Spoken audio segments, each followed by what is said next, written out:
Testing 1, 2, 3. Testing, testing. Testing, testing, testing.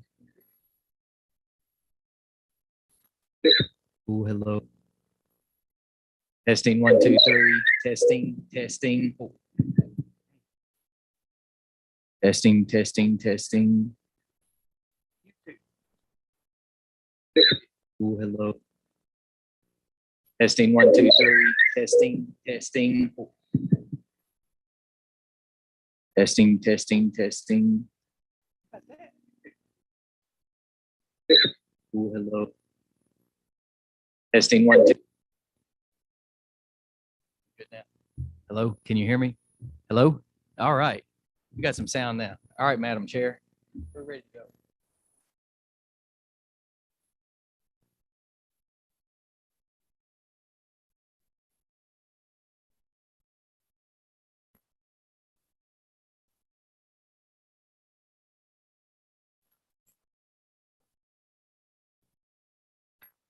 Well, I think it's after 12 now. So good afternoon, everybody, and welcome to the PeADD board meeting for November.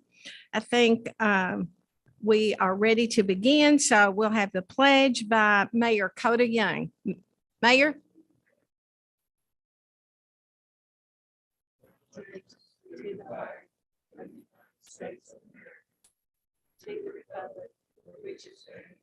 One nation, under God, indivisible, with liberty and justice for all. Okay, and the invocation will be by Judge Perry Newcomb. Judge.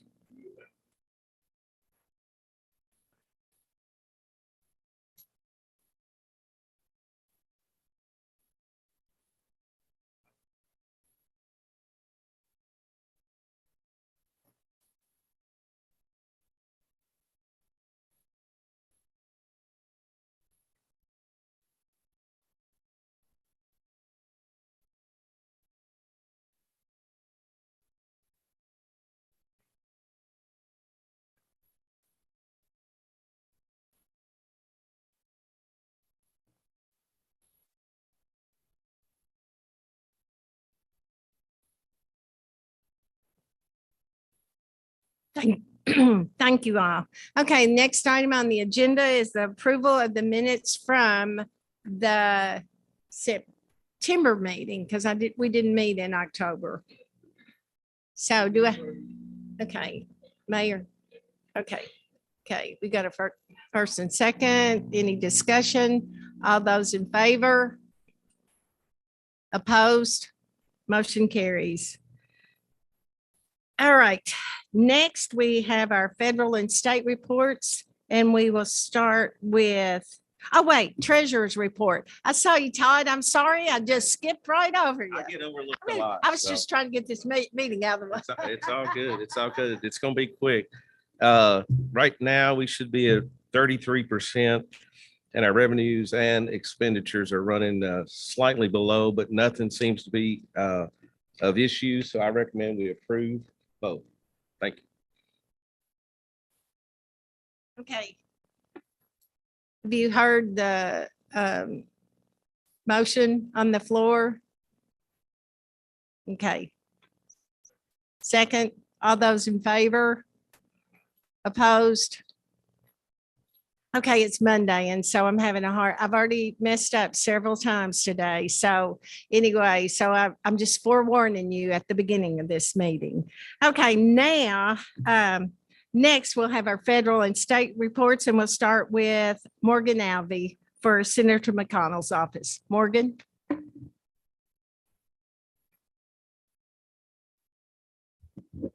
Thank you, Jan. Good afternoon, everyone.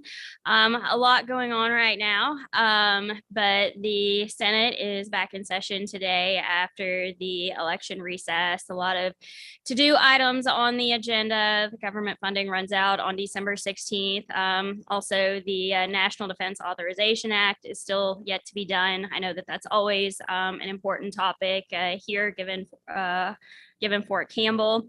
But there's a couple of announcements that I wanted to highlight over the past month or so.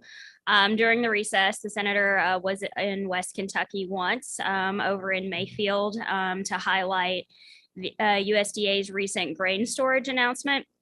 Back in September, USDA announced, well, actually going back earlier this year, in the omnibus appropriations bill that was passed back in March, Senator McConnell put a provision in there instructing USDA to come up with a plan essentially to try to help alleviate the loss of grain storage across our region as a result of last December's tornadoes.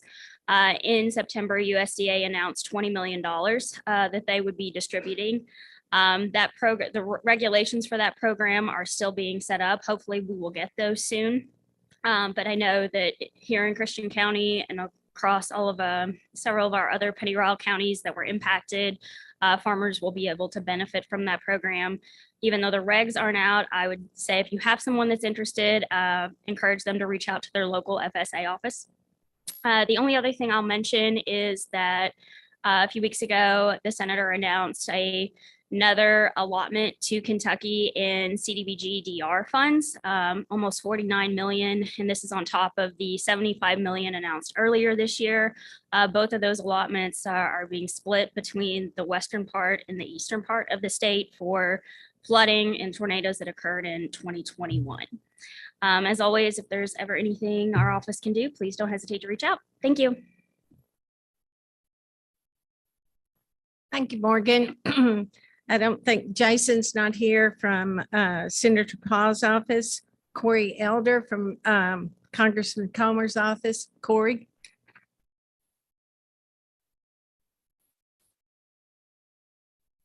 Hello, everyone. It's great to be here with you all today. Congressman Comer was recently in Princeton. He was there a couple weeks ago. He toured one of the elementary schools there that they are remodeling, and they're remodeling it with an eye on school safety. And so he wanted to see what's going on and how we can improve school safety and the design aspect of that. Wanted to kind of echo what Morgan was saying. We've been getting a lot of calls from farmers concerned about grain storage, but also the drought. Congressman Comer is going to play an active role in the farm bill that's upcoming. And so we are taking all of those calls and we're trying to see what revisions need to be made. So we encourage anyone that has any interactions with how the farm bill works. If there's any issues, please reach out to our office. Congressman Comer wants to see what's working, what's not working, and how we can improve on it. Congressman Comer is in DC today. He's leading up one of the transition teams on oversight, and he looks forward to using that role to look into some of the waste, fraud, and abuse in government, especially how the federal government is now a little top heavy, and he thinks that a lot of what the agencies are doing, that the actual workers aren't getting to do their job. And he looks forward to looking into some of the intelligence communities border patrol and protection, and making sure that our government is working better for us. Thank you.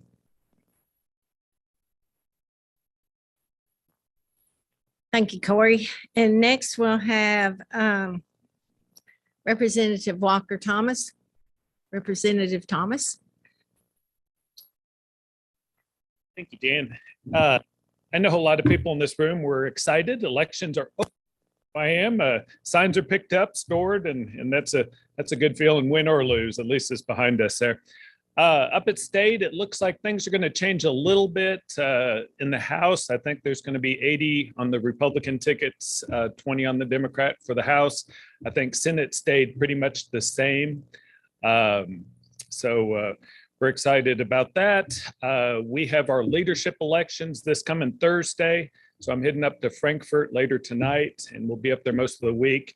And then at the end of the month, we will have our caucus retreat where we kind of lay out what we're going to try to push and different items and things like that, kind of get a game plan. So I know for me, one of the bills I'm going to push again is tax exempt military pensions. I think it doesn't cost the state that much, and it would sure be a big windfall for this area. So I'm going to keep pushing that, and appreciate you letting me serve for 2 more years. Thanks. Thank you, Representative Thomas. And next we have Alex Cottle from the Governor's Office. Alex. Thank you, Mayor. Good afternoon, everybody. Good to be with you all. A couple of quick reminders and announcements. You should have received in your email in the last few weeks that the comment period is now open for the disaster recovery plan and those federal dollars that'll be going out through the state, through DLG. So if you haven't, please review that plan and make comments on our website, which is kydlgweb.ky.gov. And that comment period runs through next Monday, the 21st at 4:30 p.m. So please feel free to do that and spread the word about that. I see Carter's here, so I wanted to give a shout out again to Carter and his team on the big win with the Send Elements. Governor enjoyed coming down for that groundbreaking. So congratulations to Christian County and the entire region on that. The governor will be back in the Penny Ryle a week from today on Monday, the 21st. He'll be at the State Park, Penny Ryle State Park, 11:30 a.m., having a quick luncheon there with a lot of the tornado families and first responders to thank them for that. So any of you all are welcome to join us Monday, the 21st at 11:30. And of course, December 10th is right around the corner, Judge. It's hard to believe the 1-year anniversary, but Governor will be back in Dawson Springs at 11 a.m. on December 10th doing some events with Habitat for Humanity on that day. So look forward to seeing you all then. Thank you very much, Mayor.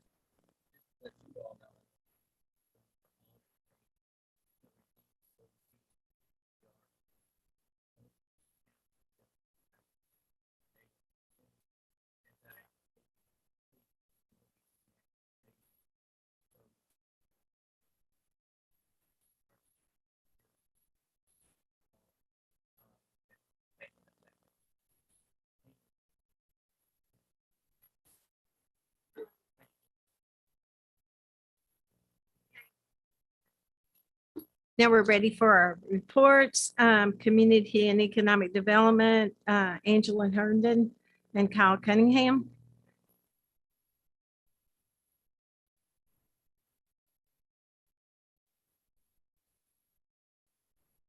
Good afternoon, everybody. I'm just here today to kind of bring to you all the final version of our Community Economic Development Strategies document. It has been on our website and through our social media for public comment since the beginning of October. What you have in here, and it's in your packet as well, is the resolution that needs to be adopted so we can get that submitted through the digital system that they require us to get that submitted through. I'm happy to answer any questions that you all may have about the document itself or the process that we went through in order to get to this particular document. But other than that, that's really all that I have.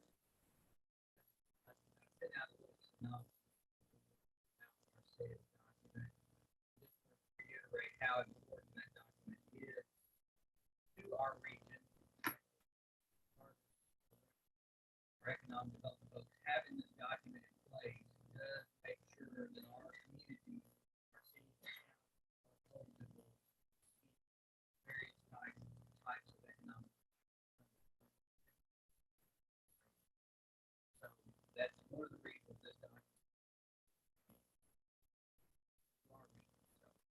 appreciate the input.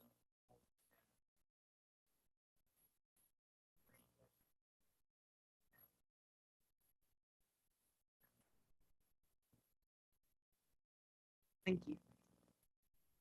Okay, now we need a motion to accept the SEDS resolution. So do I have a motion?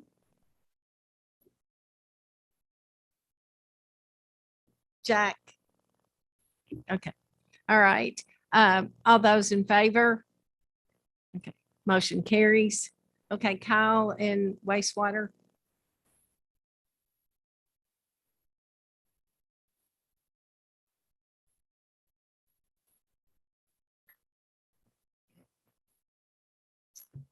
All right, good afternoon, everybody. Most of you have probably heard by now about our cleaner water program that we've been talking about for probably upwards of 2 years now. I wanted to give you all kind of a quick update on where we stand with that. And then we'll also talk about some upcoming deadlines with some other funding through KIA, but I wanted to lay out some numbers here for you all. I don't have a visual for you. There's nothing in your packet. I just kind of wanted to highlight some things real quickly. We've got a total of 65 new projects. This is between 2 rounds of cleaner water funding. So going back to March 17th of this year, the commitment letters were sent out for the first round of funding that we all met with and discussed back in the fall of last year. We got those projects submitted, and then KIA sent those commitment letters out in March. So we've been assisting your all's utilities since March on some of the grant documents in those commitment letter packets. We're working to try to get as many as we can under an assistance agreement so that we can get that money in your all's hands to start doing some of these projects. We've got a few going. We're trying to get a few more. So with round one, again, you know, with the commitment letters going out, we've got round two that's we've already met with each county. Round two, those projects had to go before the interim joint committee on appropriations and revenue on November 1st. So on October the 14th, we had round two projects submitted. You all should be getting your commitment letters for round two, I would say any day now. But just to recap on how many projects we have per county with each of the 2 rounds and how much funding for each county. In Caldwell, we had 6 water projects and 2 sewer projects. Total project cost of $1.2 million. In Christian County, excuse me, Christian County, we had 2 water and 2 sewer projects for a total of $9 million. Christian County was one of the recipients of about $2 million for water line extensions. That was one of 3 projects that was announced in our region. Crittenden County being one of the others, and White Plains, the city of White Plains on White City Road was extending a water line to about 6 new customers that had never had drinking water before. Crittenden County, we had 4 projects in the water side and then 1 sewer project for a total of $1.8 million. Hopkins County, we had 12 water projects and 3 sewer projects for a total of $4.5 million. Livingston, 3 water projects, 1 sewer for a total of $800,000. Lyon County, 7 water, 4 sewer projects for a total of $828,000. Muhlenberg, we had 7 water projects, 2 sewer, total of $3 million.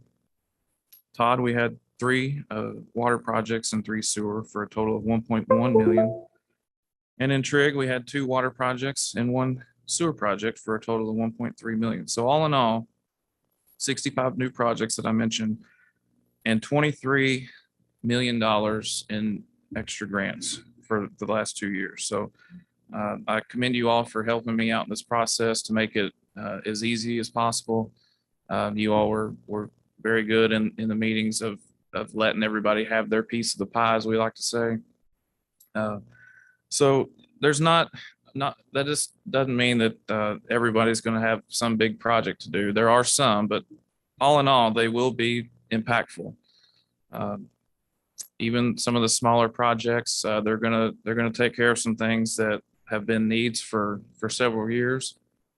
And I'd say most, maybe half to 3/4 of our projects have been fully funded with this grant money because we had to scale down some larger projects in order to fit the funding that we had available to us. And for those projects that are partially funded, that are bigger projects that need additional dollars, then we will assist you all in doing an SRF loan or CDBG grant, things of that nature, to complete those projects and to fill out that funding. So again, be looking for commitment letters for round 2. They should go out any day. And with round 2 being committed, that pretty much takes care of the entire cleaner water grant funding, except for, I don't know if you all remember from the first round, there was a contingency pool that Sandy Williams called it. That was $49.9 million. That is the only pot of money that has not been allocated to this point. And I think KIA is waiting until we get some of these projects underway so that we can go back. Once they've been bid, we can apply for some contingency money. And your all systems can apply for up to 10% of the project cost out of that fund. So be looking for that. If if the project gets bid and you need some extra money, then that money is available for those types of projects. So moving into SRF, this is the KIA loan process. We just wrapped up the call for projects for FY23. The intended use plan was submitted, I believe, back in September or October. So it's gone through a 30-day comment period. I wrote down, we've got 3 drinking water projects this year that should be invited for an application out of the FY23 projects. Again, we have 2 sewer projects. Those invitations should go out again any day. So we'll be assisting you all that are invited to apply for that SRF project funding. And then FY24, the call for projects deadline is December the 16th. So right now I'm working with the county judge executives and the water and sewer systems in each county to have a project ranking meeting so that we can get these projects presented. My next water management meeting will be December the 7th. That's planned here in person in this boardroom at 10 a.m. If there's any changes to that, we will let you all know, but there hasn't been any meeting invitations sent out yet, but I will send that out in the next few weeks. So, I guess.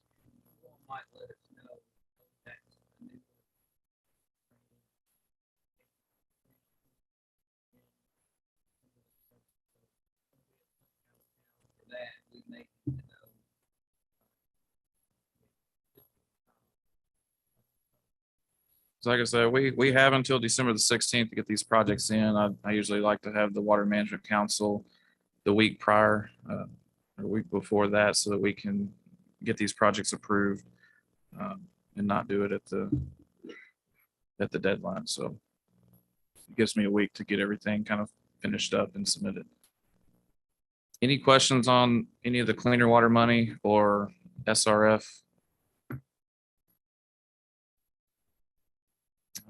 Thank you all.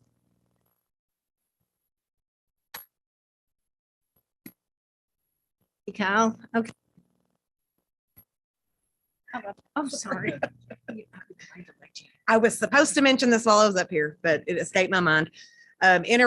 Completely separate from SEDS, as it relates to transportation planning, we are going to be starting the shift process at the first of the year.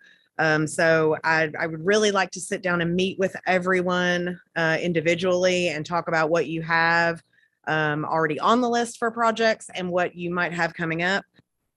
Sometime between now, or if you've got a morning that I can come and visit and we can sit down and go through all the things you all have on the list, I would love to do that. As you know what your schedules look like, let's try to get something on the calendars.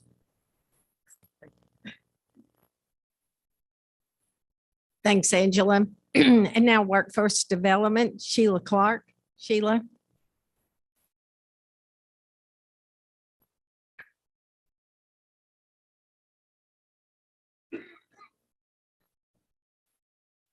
Y'all get ready. Y'all can be next. I want to thank you all for being here today and tell you about an upcoming board meeting that we have for December the 2nd. It will be virtual. And of course, all of you all are invited to attend if you'd like. We're going to start our face-to-face meetings in the new year, and we'll be letting you know about those as well. We have a job fair coming up in Mayfield for the heart of those that were impacted by the tornado. And we're going to see what kind of response we have by that group. Anyone's welcome to attend. We have 60 employers that are scheduled to be with us that day. Mary Ann Medlock will be heading that event, and then we'll be assisting the day of the event. And Molly Deal has been very busy in Hopkins County. They've just had another successful job expo in the community. That's not our event. We just participate in that event. And she said that they had about 250 people and about 60 employers were at that event as well. I'm not sure, Molly, I have that exact, but I have close. We also had an expungement event that we worked with the corrections on in Muhlenberg County. That expungement event had the participation of Felix Martin Foundation, and they help pay the fees for those people who might qualify for expungement. And they have a lot of participation with the lawyers trying to make that process more supportive and to go faster. And they had about 40 people, I think, that day that qualified, and they were able to use the funds from Felix Martin. So that was just a godsend to help those people get back in the process. And then in your PeADD press at the back of the file, you'll find a copy of that with that information in it as well. One thing I want to say, because I have the opportunity, I'm up here, is thank you, judge executives and the others who have helped us by nominating your board members, and by every time we have something else that requires you all to participate or your signatures on, you're always willing to listen to what that document might be and your required participation in that. So we appreciate all your help with that. And some of you all won't be continuing into the next year. So thank you for what you've done as well today. And we want to acknowledge that. Are there any questions for us? Okay, thank you very much. Get this piece of paper up here so I'm make sure I stay on. Thanks, Sheila. Okay, Area Agency on Aging and Independent Living, Jill Collins.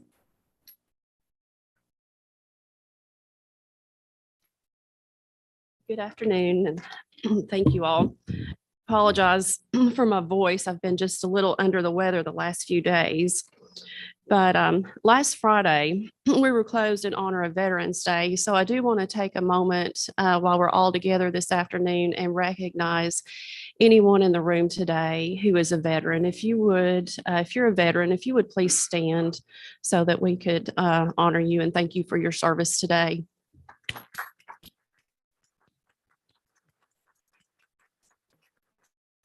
Thank you. Thank you. We definitely appreciate your service. And so what I'm going to talk about a little bit this afternoon is our Veteran Directed Care Program. And Tim, you can advance that slide. So as you all know, we've worked really hard on this Veteran Directed Care Program really since 2016. So we're well into the program, and we've expanded the program into not only Kentucky, but in Tennessee. And the overall goal of the program is to be able to allow our veterans to receive care in their home under their direction, with the hopes of avoiding or delaying a placement into a long-term care facility for as long as possible. And so some of those services that are offered through our program include a functional assessment, home-based services, options counseling, support services, and financial management services to pay the caregivers that provide the services to them in their home. And currently, between our program in Kentucky and Tennessee, we are a potential resource for veterans in over 70 counties. with the reach of our scope for the program. So we're very proud of that. And so Tim, you can advance that slide. These are some current numbers for our program. And those pending numbers, those change almost daily depending on the referrals that we receive from the medical centers.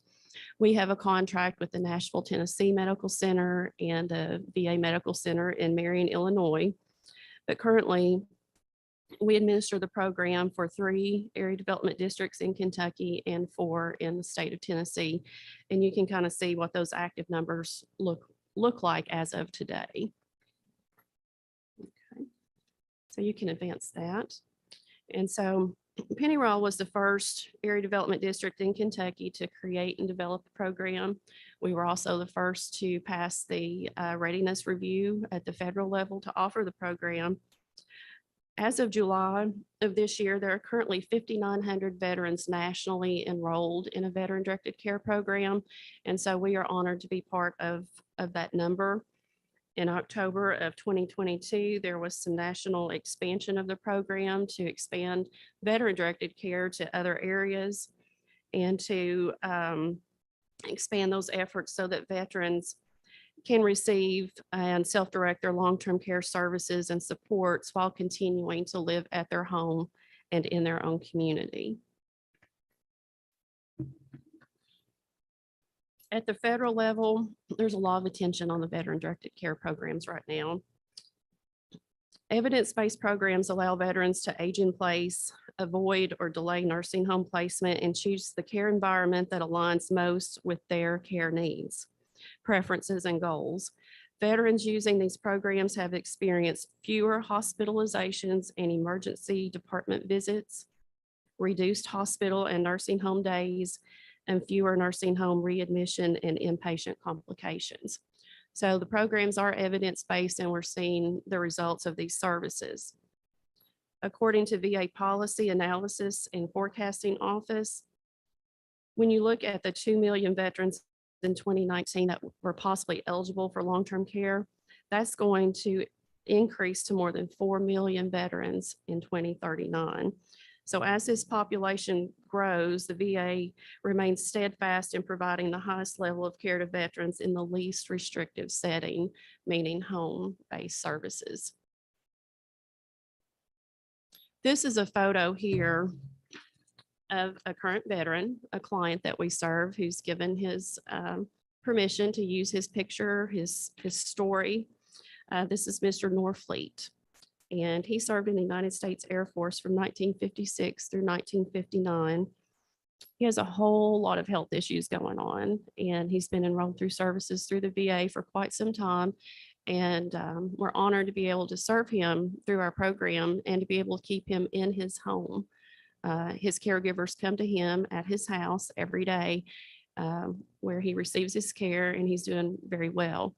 But you will find an impact statement and a letter from his wife, who is his primary caregiver, in your packet. That will tell you the impact that this program has made on them, being able to keep him at home with the services that he needs to stay in his home. You'll also see an impact letter from his son, who does not live here, but is still involved in his care from out of state, and the impact that that means on his family to know that their father has been able to receive their care and maintain in his own home. So our services through the Veterans Program continue to expand. We continue to improve what those services look like. We have a coordinator for the program, which is Peyton Kidd. He couldn't be here today to share with you some of the stories that he has with our clients, but the clients will tell you that they want to stay home. I know my dad was a veteran. We were able to get services for him to keep him at home. And anyone that has the need for a skilled service or a non-skilled service, they seem to do so much better when they can stay in their own home and community for as long as possible. And we're just glad that we're part of the program that can keep these individuals in their home and communities as long as we can. We have our contact information here if you have any questions for us. But again, I do just want to make sure that we understand the impact that these VA services have on keeping our veterans in our communities. Before I close, I also want to introduce 2 new staff members. We have 2 new home care and Title III case managers. The first one I would like to introduce is Miss Ashley McKee. She's here. Ashley, if you'll stand. Ashley will be serving primarily in our Christian County area. We also have Miss April Bridgman. And April will be serving us with home care and Title III in our Hopkins County area. So thank you, ladies, for being with us today. We also have, thank you, one other new staff member who could not be with us today, and her name is Michelle Braun, and she will be really floating across the district and providing assessment services to our nutrition program.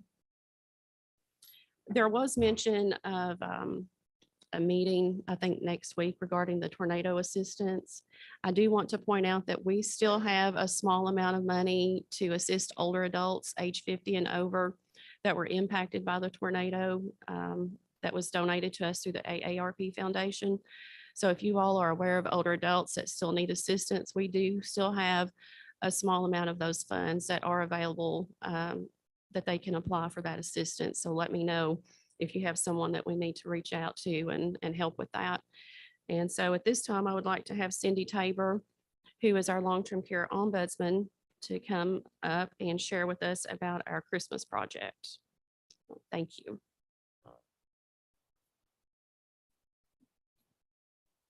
Good afternoon, everyone. I think in your packet, you all have a flyer that looks a little bit like this. It's the Forgotten Angel project that we do every year. This is our 16th year that we're doing it, and we are providing Christmas to all personal care home residents in the PeADD district, which equals about 404, I think, this year. So angels are still available for adoption. We've got about half of them adopted already. So there's 200 still that need to be adopted. And you could participate in this about 3 different ways. You could either make monetary donation, or you could shop for, on the back of that flyer, it's called the stocking stuffer list. And you could just buy some of these things or collect them over the time and then bring them in. And then we can put them in the bags as they come in. Sometimes when people adopt an angel, what they'll do is they'll go get the gift that the angel actually wants, and they don't stuff the bag. So we can stuff the bag for them. So these bags, you have seen the Cracker Barrel canvas bags, or the TJ Maxx canvas bags, those big ones, those sturdy ones. We've learned over the years, we pack them full. And so they get a really nice Christmas every year. So that's the information about the Forgotten Angels. Does anybody have any questions? Angels are on the tree up front, or my contact information is also on that flyer. I can email and scan and email angels to people, or we make it as easy as possible for you all to help us out. And we couldn't do it without you all. Thank you.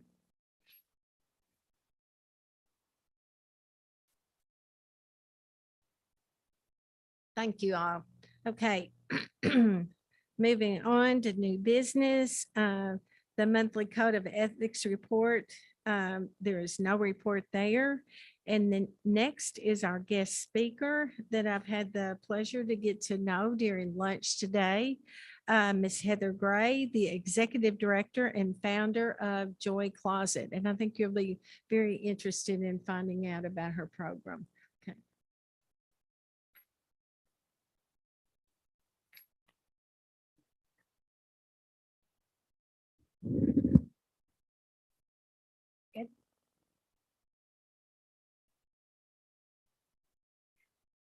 While he's working on that, I just first want to say thank you all for having me. And thank you, Mayor Lynch, for getting me the contact for Jason. That was quite the adventure in and of itself, our conversation. So I'll let him tell the story a later time. Can we go back 15?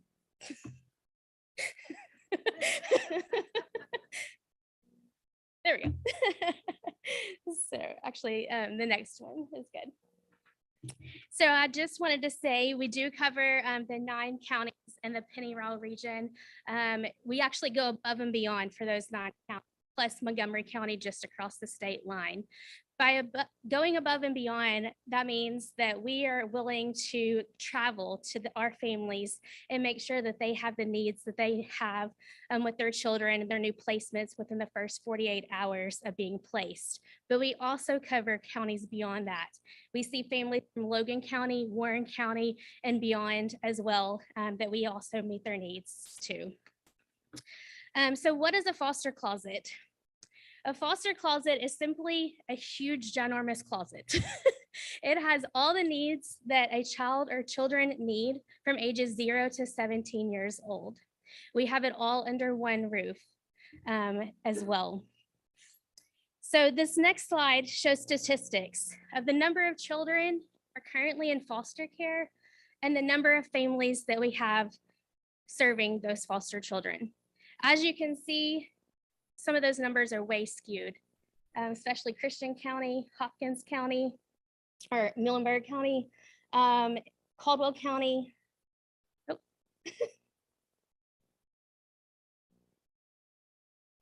Anyways, you can look at that and see that there are wide skews on those numbers. That just says that there's way more children than there are foster families. And so by us providing support, we're able to support the longevity of those foster families and helping them feel like they have a village around them and meeting those needs for those children, and then also meeting the needs of the family as well. I'll come back to those statistics here in just a minute. On this next slide, you'll see where we started in the basement of Southside Church of Christ, just up the road from here. We started collecting items just September 1st of 2021. We started serving October 1st of 2021. And in 1 year, we were able to serve over 600 different children in over 90 different families. And then we obviously outgrew that space. Then we moved to Skyline Drive, which we knew was going to be temporarily in about 2,400 square feet space. In this space, we were able to fill up every square inch of it. And when we transitioned to our current location, which is on Belmont Hill in the old elementary school, where we have about 7,500 square feet, you are able to not tell where we had all that stuff on Skyline, because literally when we moved it from one location to the next location, we're like, there's no extra space here. So where did all this stuff come from? I mean, we had it mounted up to the ceiling. And the best part of all of that is it's completely free for all of our families. We also do events every single month for our families to allow the children an opportunity that they may not necessarily have, such as going to the movies, the WK cinemas, going to the sportsplex and having a day for a family. And on that day, we were able to give every child something to ride on, whether it be a bike, a skateboard, a scooter, roller skates, or a small ride-on toy for toddlers. So everybody was able to leave with something to do for the summer when we did that event. We've also had events at the YMCA swimming pool scheduled. We did have to cancel that one, but we are definitely have it on the books for next year as well. So this next slide, before he goes to it, it goes really quick and it plays automatically, but it's a quick snippet of where we're at currently on Belmont Hill.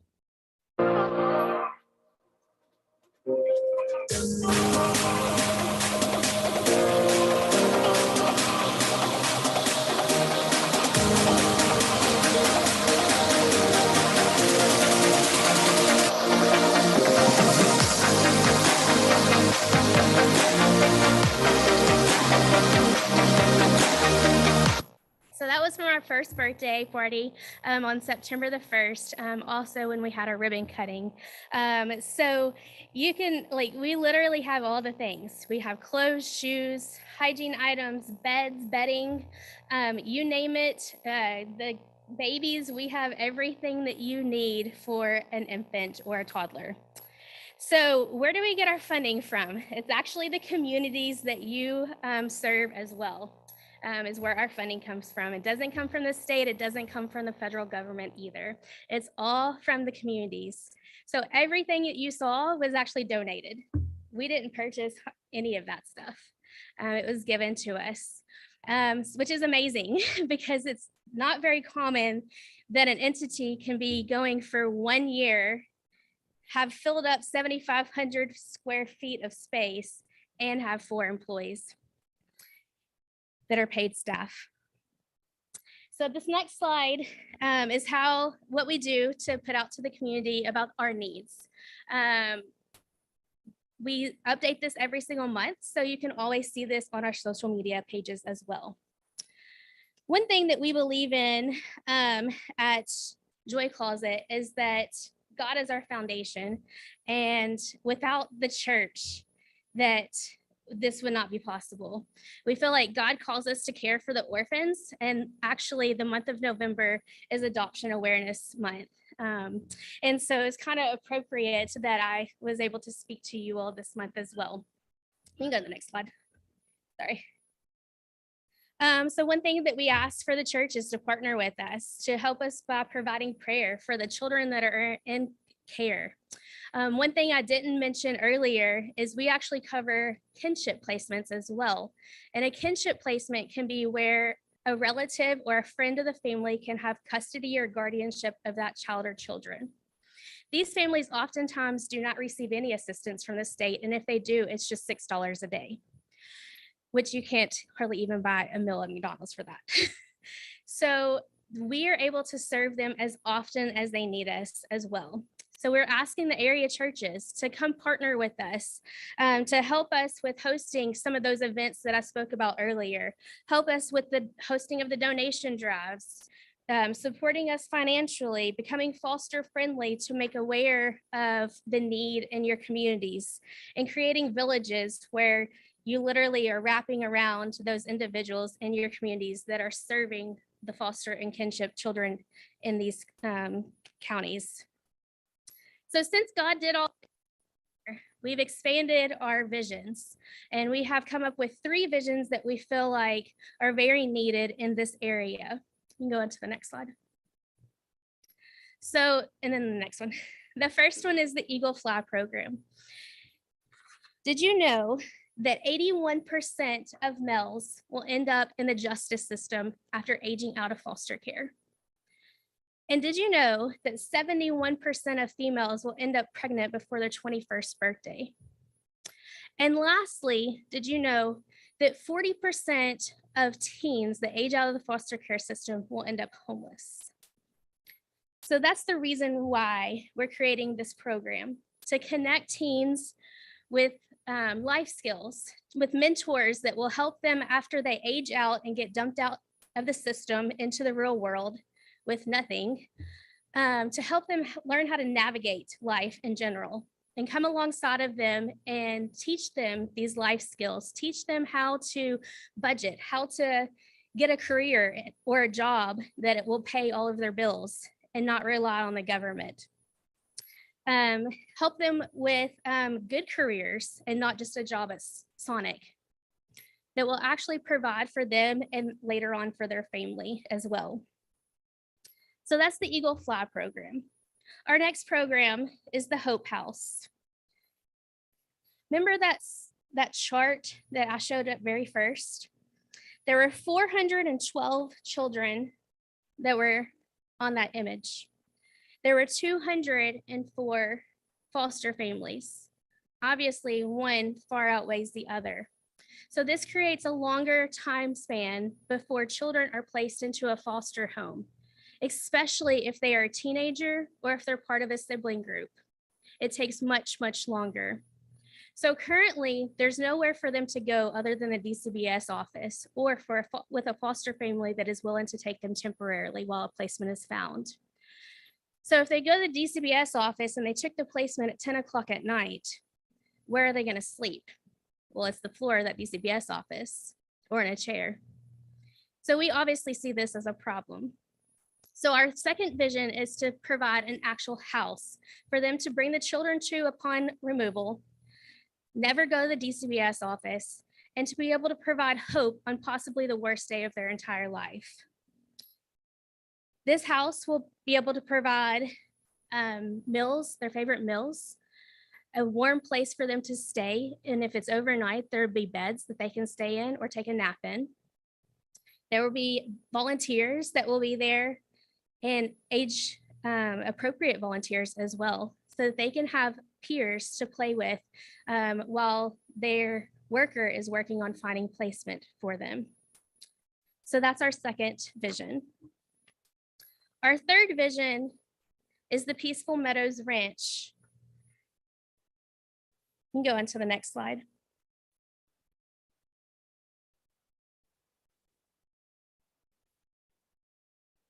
Yes. These are the number of homeless children in this last school year in your counties. Christian County, Hopkins County, Trigg County, they're huge on the number of homeless children. In Christian County alone, there was 133. In Hopkins County, there was 107. And in Trigg County, there was 48. The other two counties, Muhlenberg and Crittenden County, we haven't got the statistics from them, but I can imagine what they could be as well. So total, just with the 7 counties that we have, that's 323 homeless children that have to worry about where they're going to sleep at night, where their next meal is going to come from, and how their life is going to pursue. We see this as a huge issue. So our Peaceful Meadows Ranch will be kind of twofold. Our initial vision for the ranch is to provide safe houses that will provide temporary housing for these children for however long they need it until a permanent placement can be found. These children will not be in the DCBS's custody. We will have power of attorney for making sure that they can continue education and can continue healthcare. Otherwise, their family will be able to come back and get them. But our viewpoint of this is if they're being provided for and we're not taking money from those parents, they're likely to stay. So that way that services can be put into place and that we can hopefully change the trajectory of their life and not be a continuous cycle that their parents had and their grandparents had and so on. So I've thrown out a lot of statistics and a lot of information, but we feel like as a board, and we also have a vision team created of 14 different members that are the superintendent of Christian County Public Schools, the sheriff of Christian County, 2 judges, numerous individuals from psych and from different other entities that are comprising of this vision team. And so we feel like that God is definitely at the helm. And if he can take that foster closet that started out in the basement of a church, that he can do this as well, because that happened in 1 year. We don't know what year 2 is going to bring. So the next slide. How can the PeADD board and other individuals in this room help us? You can share about the need for support for foster and kinship families and children in crisis in general. Many individuals have no idea what the foster care system does or what foster families truly do. Many have this stigma that foster families only do it for the money. Well, I can guarantee you that they really get pennies on the hour, so they really don't do it for the money.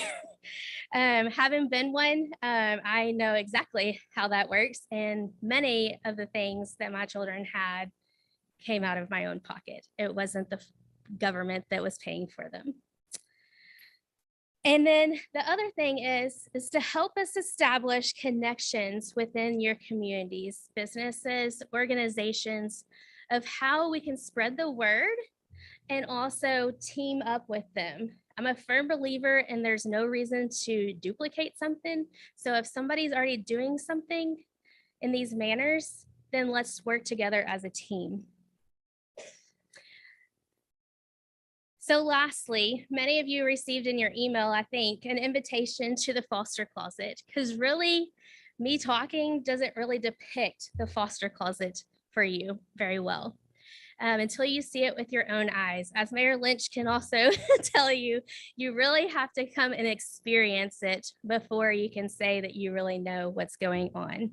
So I would like to invite everyone in this room over to the foster closet after we conclude this meeting for a tour and as well. And then lastly, the last slide. There we go. And this is our information on how to reach us. And you have information there on your tables as well on what the closet does currently and also the visions. So feel free to share that information. Thank you.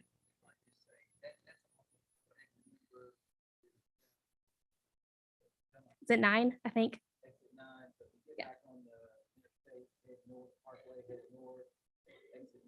Yeah, it's 2 exits from here. Yep. So any questions?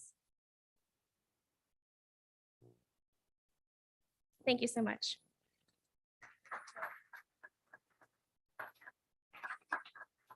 Thank you, Heather, for sharing. That's the awesome service we're doing for our region.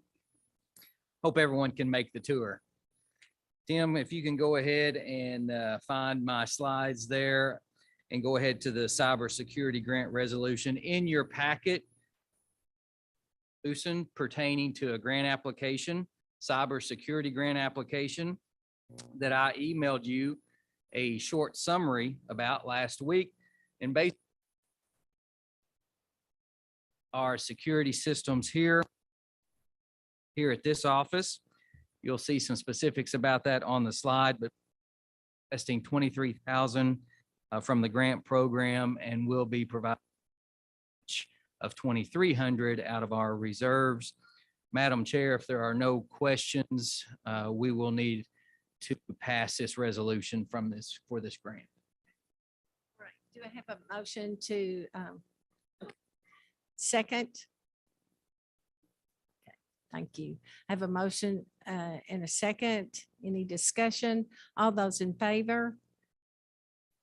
Opposed? Motion carries. Thank you. Next slide, Tim. In your packet, you will find a memo regarding a 2018 Ford Taurus that we have available for you all to bid on this. We are making 2 governments and agencies first. And the enclosed memo does detail the process for which entities can submit a bid, as well as where to inspect the vehicle. If you have any questions about that, please contact Alicia or myself. Also, directly behind that, I believe, you will find a listing of equipment that we are disposing of. It's various types of computer equipment, as well as one piece of furniture. You will find a complete listing there of that equipment. Once the items are declared surplus, we will make them available to our local governments and agencies as well. A date for entities to come by and pick up that equipment will be made in the very near future. So if there are no questions about the list that you all have in your packet, Madam Chair, we'll need the board to approve surplusing that equipment, please. Okay, I need a motion to surplus the equipment. Do I have a motion, please? Okay, second. All right. All those in favor of the motion, please say aye. Okay, motion carries. Opposed? Motion carries. It's a very good car. Has just under 100,000 miles on it. I think it's all-wheel drive. Everything's good on that. So if you're interested in that for your counties, or share that with some of your other local government agencies as well. Next slide, Tim. Okay, last month, you all remember, we did not have a board meeting. One of the reasons why we didn't have that meeting is because several of our board members were in Pittsburgh for a NATO training conference. And so this is our opportunity to open it up for those individuals that went on the NATO conference. If you'd like to share anything that took place while you were there. Oh, it's awfully quiet. I guess it's my turn. You're the one that's always designated to share. Here you go. What happens there stays. Yeah, what happens there stays. Isn't that right, Lee? Not to call you out or anything. But anyway, it was a great trip. And as always, it's a time for us to be together and build relationships. And for those of you that have never gone on one of these trips, you need to go sometime. The meetings are very informative. I think this time the meetings were a lot about change. And change is coming, whether we like it or not. So I don't know. It's just a really good time, but not also a good learning experience for everything. But the one thing, if anybody knew my husband, Brent Yance, he was a Abraham Lincoln fanatic. And the one thing that sticks out that I heard was about this conference, and one of the conferences I attended, it says, the best way to predict your future is create it. And I think that's what we found out there at the conference is the best way for us to move our cities on, to move our counties on is we have to create it. And how do we create it is by attending conferences like this. So I would encourage you all to do this sometime. So thank you for the opportunity to be able to go.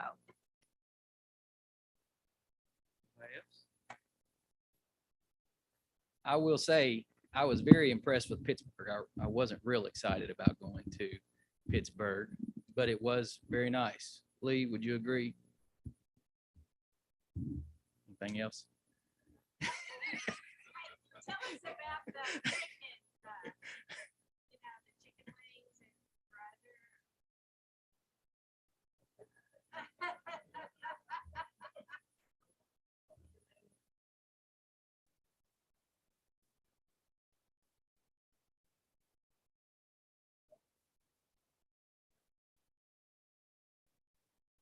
1800s.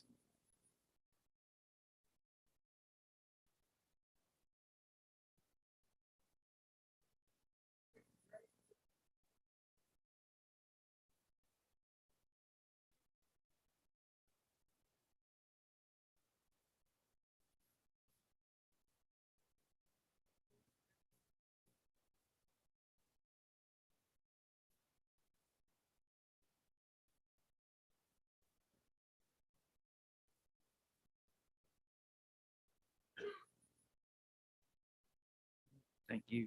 Thank you, Lee. Next slide, Tim.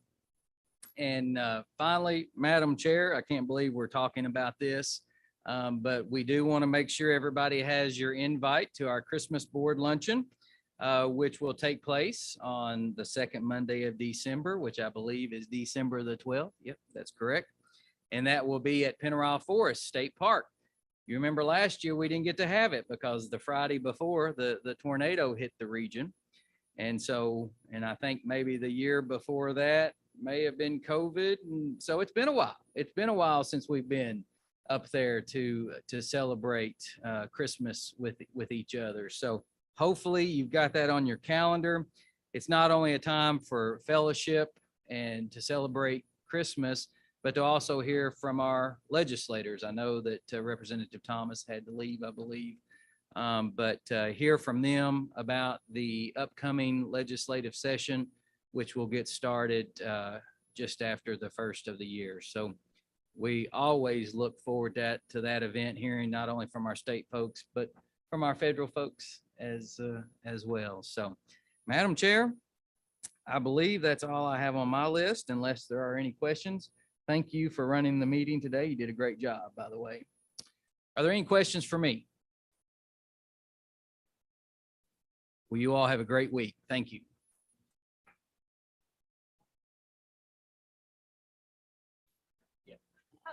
yeah. a motion to adjourn? Second, all those in favor, push in your chairs and leave. Thank you all. Good job.